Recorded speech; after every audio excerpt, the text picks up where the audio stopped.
Assalamualaikum warahmatullahi wabarakatuh. Nama Syawanah Al-Ubullah memang tidak sepopuler sosok Rabi'ah Adawiyah yang dikenal sebagai sufi wanita Islam pada abad pertengahan. Namun Syawanah adalah perempuan dari Persia yang sangat kuat penghambaannya kepada Allah Ta'ala dan memiliki suara merdu. Masa hidupnya adalah sekitar abad ke-8 Masehi. Imam Abdurrahman Al-Sulami dalam Sabakat Al-Sufiyah wa Yalihi Zikir Al-Niswah Al-Mura'abidat Al-Sufiyat mengatakan, Syawanah tinggal di Ubullah. Ia adalah seorang perempuan yang mengagumkan, bersuara merdu, bagus bacaan Al-Quran, memberi nasihat kepada banyak orang dengan membaca ayat-ayat Allah dan sunnah nabinya, hadir di majelis orang-orang zuhud, ahli ibadah dan orang yang berupaya mendekati Allah Subhanahu wa taala. Ia adalah salah satu dari sekian banyak sufi wanita yang menikah dan mempunyai anak. Ia membuktikan bahwa menikah dan membesarkan anak tidak menghalangi peningkatan spiritual seseorang. Syawanah adalah perempuan yang sangat terkesan dengan keterbatasannya sendiri dalam mengabdi kepada Allah Ta'ala. Ia juga sangat merindukan persatuan atau perjumpaan dengan Sang Pencipta, sehingga ia terus menangis. Meskipun demikian, kegemarannya menangis tidak menghalangi dirinya untuk menyampaikan ilmu pengetahuan. Seperti apa yang telah dikatakan Imam Al-Sulami, banyak orang telah mengambil ilmu darinya. Mulai dari orang yang sudah sampai di level zuhud, sampai orang yang masih berupaya untuk dekat kepada Allah Ta'ala. Tangisan Syawanah bukan jenis tangisan yang dibuat-buat. Ia menangis dengan tulus sehingga banyak orang yang turut menangis. Mengapa Syawanah sering menangis? Inilah awal kisahnya. Jauh sebelum menjadi sufi, Syawanah adalah seorang perempuan yang hampir setiap hari pergi ke tempat-tempat hiburan. Pada suatu hari, ia bersama budak-budak perempuannya berjalan menyusuri satu gang di Basrah. Saat sampai di depan pintu rumah, ia mendengar suara teriakan. Ia berkata, Subhanallah, begitu memilukan. Suara apa itu?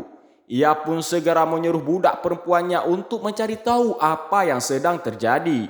Budak yang disuruh pun pergi tapi tak kunjung kembali. Syawanah kembali menyuruh salah satu budak perempuannya yang lain untuk melihat apa yang sedang terjadi.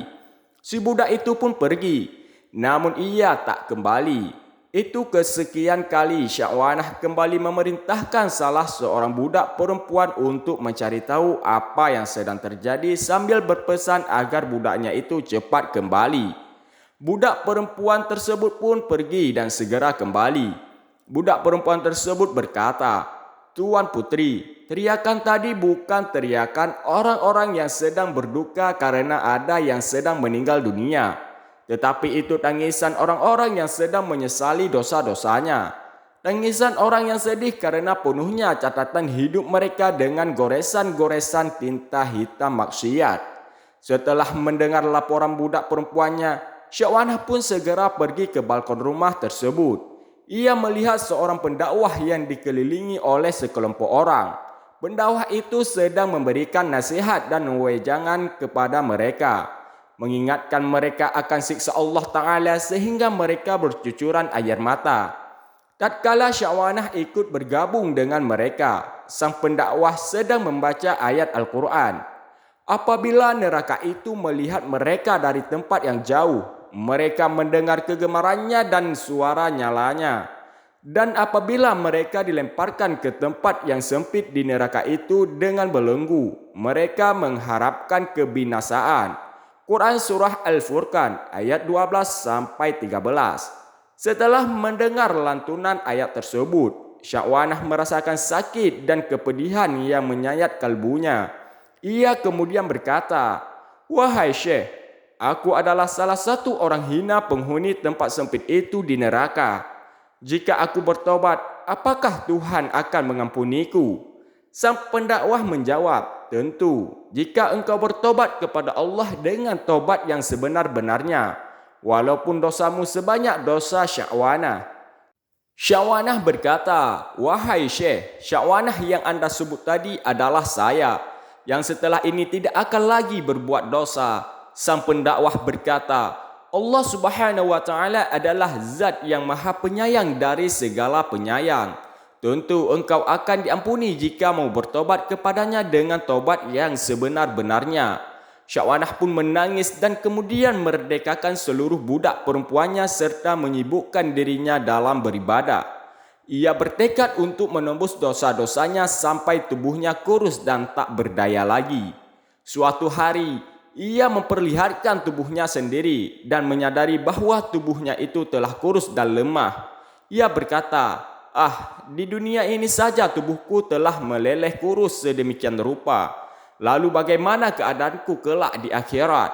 Kemudian Syakwanah selalu menghabiskan malam-malamnya dengan solat dan bermunajat kepada Tuhannya. Lalu menangis karena takut kepada Allah.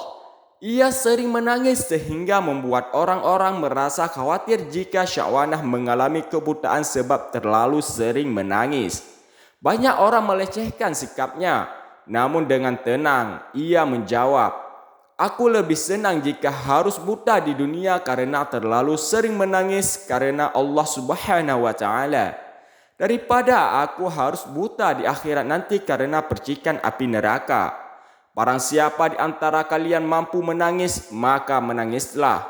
Tapi jika ia tidak bisa menangis, maka kasihilah orang yang selalu menangis karena dia mengetahui apa yang telah menimpa dirinya." Itulah Syakwanah, seorang pemohon abadi kepada Allah.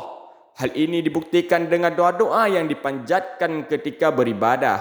Inilah beberapa doa yang selalu dipanjatkannya. "Ya Tuhanku, aku punya hati yang dipenuhi dengan kerinduan untuk bertemu denganmu dan mengharapkan belas kasihanmu juga. Engkau maha pemurah bagi seseorang yang tidak mengharapkan, yang mengabaikan atau bagi mereka yang merindukan tetapi tidak kesampaian. Ya Tuhanku, bila waktu kematian telah mendekatiku dan tidak ada perbuatan yang mampu membuatku dekat denganmu, aku mohon atas kemuliaanmu, ampuni dosa-dosaku sebagaimana aku mengetahui bahwa tidak ada yang lebih baik pengampunannya selain pengampunanmu. Bila engkau menjatuhkan hukuman, seseorang tidak akan mendapatkan sesuatu selain keadilan. Ya Tuhanku, engkau berikan berkah padaku dalam hidup ini. Jadi aku mohon jangan ambil rahmatmu dariku setelah aku mati dan menjaganya tetap dalam kebaikan. Ya Tuhanku, di seluruh rentang kehidupanku terbentang segala nikmat yang telah engkau berikan. Kemudian mengapa aku akan berhenti berharap yang sama di akhirat nanti? Oh penciptaku, meskipun kelebihan dosa-dosaku telah membuatku takut, tetapi cintaku padamu mampu menghiburku. Aku mohon ya Tuhanku, putuskan permasalahanku dengan jalan yang layak penuh belas kasih-Mu yang mulia. Aku berharap ya Tuhanku, bahwa bila Engkau telah menghendaki aku terhinakan, aku tidak akan mendapatkan bimbingan. Bila Engkau menghendaki aku malu, mengapa Engkau menghindarkan aku dari kesalahan? Jadi ya Tuhanku, alasan yang membawa bimbingan padaku dan dengan kemuliaan-Mu, beritahukan hal itu terus menerus. Ya Tuhanku, aku bahkan tidak berpikir bahwa Engkau akan menyetujui keinginanku. Aku menghabiskan seluruh hidupku untuk mengabdi padamu. Ya Tuhanku, aku tidak berkeinginan untuk berbuat dosa. Lalu mengapa aku takut kepada hukuman-Mu? Bila aku tidak mengenal keagungan-Mu, lalu mengapa aku berharap akan pahala-Mu? Wallahu a'lam.